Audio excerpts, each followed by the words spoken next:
to provide for an exchange of lands with Indians residing in any of the states or territories and for the removal west of the river Mississippi.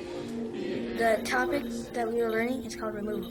It's just a lesson about how removal in the United States affected the American Indians.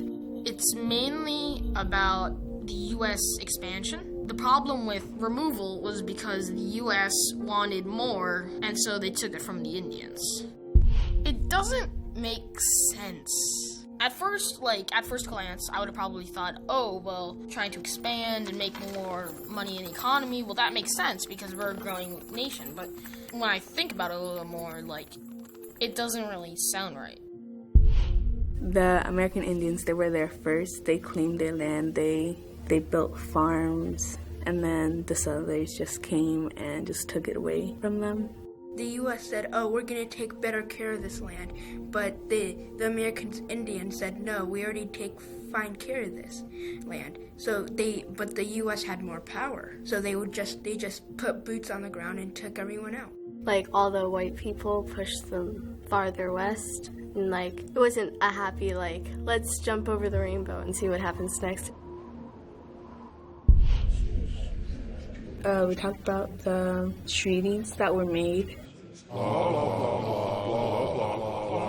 They signed a treaty that said that they would move, but while they moved, they would be supplied money and food and shelter and stuff by the government. And the way that they wrote it, it was sort of like fraud, because the money apparently didn't go to them directly, it went to somebody else, and the supplies that usually came late, and they weren't good at all. So they were sort of tricked.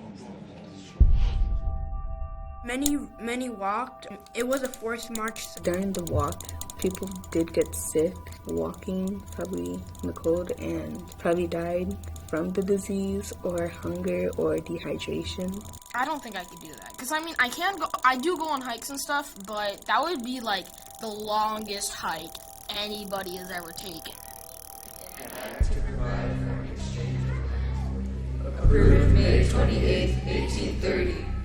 Andrew Jackson. So I don't think, the government was trying to be, so super mean, but I think it was more those individual people. I'm not, a mega historian or anything, but I'm pretty sure this is not allowed.